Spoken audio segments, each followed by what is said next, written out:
Rick Mendenhall from TNK Tackle. I'm going to talk a little bit about leadcore poles, reels, and setups and how I've learned to do this over the years. There's many different ways to do this, but I've been doing it this way for 20 some odd years. It's been very successful for folks catching kokanee and trout. So I'm going to talk a little bit about reel and reel size.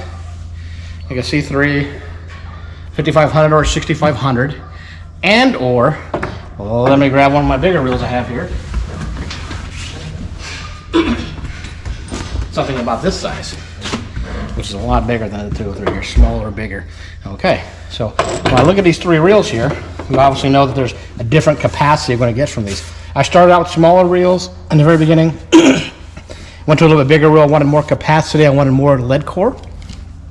I finally ended up with a reel about this size here. I like line counters on the reels. That's another reason why I went to a little bit bigger reels also, because I could find them readily with line counters back when I started doing this. And for instance, a reel like this, which is capacity lead core 12-pound test, I would use on the smaller reels. 12-pound lead core. I don't really like 12-pound because it's kind of weak, but I can use 12-pound lead core even though there's a lot of weight on it. You can put about 4 colors on a reel this size. And then with all of my reels, I put between 80 and 100 feet of fluoro clear, usually 12 to 15-pound test line. Just I really like long leaders on my lead core lines, and I like to go ahead and make sure the fish are caught a long way away from the boat. Okay, I moved up to something like this, like a 6500 series, and I put a line counter on there. They made these line counters here for a long time ago, kind of cool, but still wasn't quite what I was looking for. On a 6500 series of reels about this size, you can put about 5, maybe 6 colors. If you're running 12-pound, maybe 17-pound test, so you might put a color less than that. And it's still, the line counter helped me judge how much distance I'm returning to every time I'm fishing. It's really important to know how far back the line is, even though you're counting colors, how far back the line is so you can match both your lead cores to the same point every time. So you can return to exactly the same position, so you can keep hitting fish, whatever depth that may be, what you're down. You're not quite sure, but you know that depth is working. So that's another thing, just besides counting colors and lead core. Finally, I went to this big ocean-style reel. This doesn't have lead core, but I have one right here, and I'll show you the lead core on it. That has a really nice counter on it. Cabela's makes it. It's a metal geared reel. I really like it. This one's a little bit older. And a reel like this, I can graduate up to, 18-pound or 27-pound test lead core, and I can put, 10 to 12 colors on there, which really extended my depth and my distance away from the boat, which made a big difference in my ability to catch more fish. Line counter is great, like I said, to get you back to the point you were at last time. As far as poles go, I use lighter poles, maybe a little bit shorter poles. I really like the pole, this pole here, which is the last model I started using, is this ugly stick tiger pole. Lead core poles are not about finesse. They're about functionality and about having a stiff enough heavy rod that you're not going to break the tip off the rod with a lead core. I tried some lighter rods in the beginning, and lead core weight eventually, the rod's too light on the end, it'll break the tip right off, and you end up back in the store exchanging it to get another rod. So I decided, I need to get a heavier rod. Also, I went from a 7-foot rod to an 8-foot rod to help with my separation on the boat. I really wanted to make sure that I can keep, since I'm running 6 rods on my boat or more, 4 downriggers and 2 lead core most of the time, I needed to get these lead core lines as far as possible away from each other. So the 8-foot rod really extends my way out beyond my downriggers and way apart from each other. So this rod is an excellent rod. It's rated at action medium light, a 12-30 pound. You can use a little bit lighter one if you'd like to, but I really like this rod because I've never had a problem with breaking. It gets kicked around, all kinds of people fishing on my boat, picking it up, it gets slammed, and nothing really has broken this rod yet. So I ended up buying a second one of these specifically for lead core. Next I'm going to move on to about lead core fishing. As I started creating my own snubbers. I didn't quite get what I needed out of a snubber commercially. I thought they were too expensive, so I started making my own snubbers, and I'll probably go through in another video to show you how to do that. So I created a couple different versions. The standard version snubber looks like this. So you have your swivel on this end with the hoop. On this end you've got your snap lock clip on the other end. Okay, and I've got a nice piece of stretch cord in here. The stretch cord is quite a bit lighter than the surgical tubing they're using, which often I thought was a little bit too tough on kokanee, especially smaller kokanee. And so I started using this 1/8" round bungee cord material because I can get a lot more stretch out of it. And I use some shrink wrap around here. I've tied it through the swivel like this, and I've wrapped it around with the line, tied it off really tight on both ends, and I put the shrink wrap to protect everything in there. The thing still swivels really well on both ends. The bungee cord has a lot of give, you can see this. So when you're hitting kokanee, especially light mouth fish like kokanee, you can have less problems with things popping off or hitting it and ripping their face off. To that I attached, 3-4 foot leader on here, on the end of that.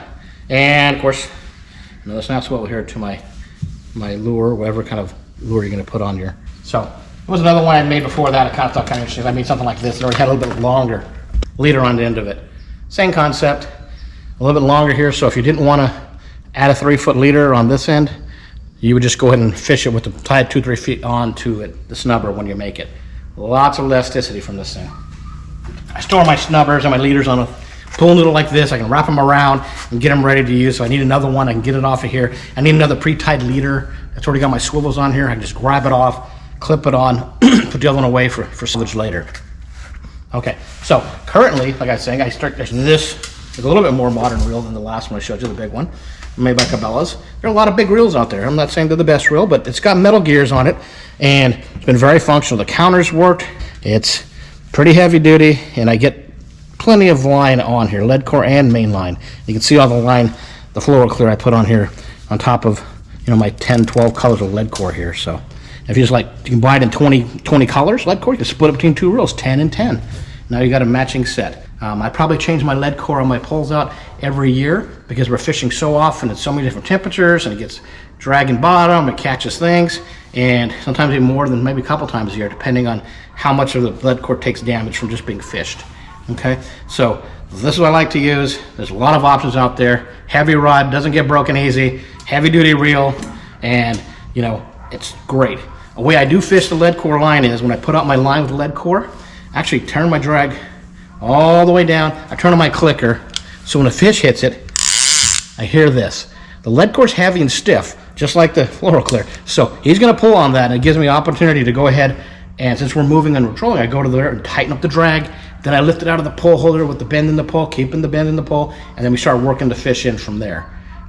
That way that he hits this lead core, it's super stiff, he's not breaking himself off. The bungee's going to absorb some of that shock, and the clicker has just a light drag on it, so he's not fighting that initially. So next thing we're going to do, we're going to go back into the shop, and I'm going to show you how I tie my main line or my leader line onto my lead core, because there's a lot of ways you can do that. I use a specific tool that's really easy to use. I think it'd make it easy for everybody. So we'll be right back with you. Okay, so here we are back in the shop here, and I'm going to be using this Tough Line lead core 18-pound test, and I'm going to use this 12-pound floral clear.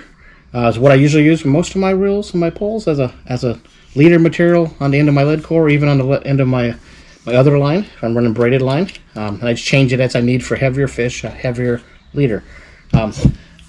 And here's my knot tying tool. You might have seen one of these out there. A lot of different ones. You can buy cheap generic ones on Amazon for $4 a pair or something. I don't know. It wasn't really expensive, but I have my hands are I have a hard time working my hands sometimes. So this actually does a lot of good for me to use a tool like this instead of trying to tie the nail knot. Basically, we're tying a nail knot with this tool.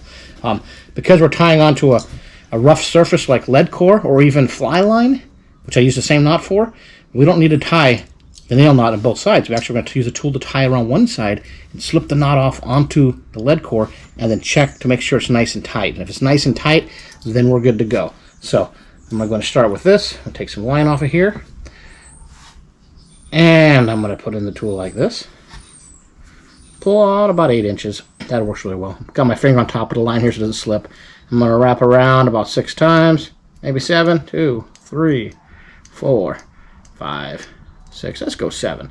Now at this point, you can see the line's wrapped around. You can see the hole and the line coming out here.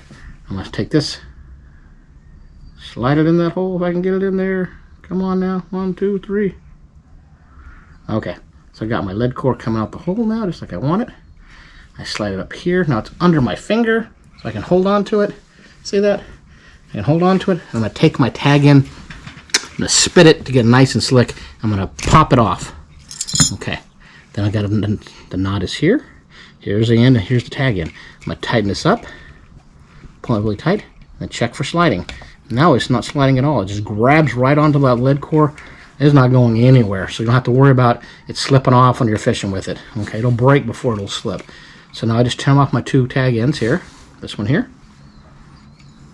pretty close because you don't want a huge knot going through your guides or getting stuck in your reel. I'm going to trim it off here, like so. Yeah, get off there. And then I'm going to pull my tag line in up like this, and I'm going to do the same thing. Trim it off as close as I can. And it's hard to see, but here, I'm going to close it. Oh, come on now. Be nice to me. Be nice to me. There we go. All right. So there it is. That simple knot tying tool will save you a lot of grief because you can almost do this blindfolded once you get used to it. You can also use this tool to tie snell knots and other things, but I do that a different way. Then I would turn around, take my reel, and put about 80 to 100 feet of this on there, my fluoro clear, whatever you're using. I like to use fluoro clear because it's a couple of reasons. It's covered with fluorocarbon, but it doesn't have the line, remember, the density of fluorocarbon. So it's a lot more flexible than fluorocarbon. But equally, being coated with fluorocarbon, it actually has the same refraction rate in water as fluorocarbon, so it disappears when it hits water. So you can run 18, 20-pound test line if you wanted to, fluorocarbon to fish trout or other species that are line sensitive. And so I've been doing that for a lot of years. It's been working really, really well for me. All right, well, I hope that was helpful and educational. And if you have a chance, can you subscribe to my YouTube channel and let us know we're doing a good job? Make some comments, great.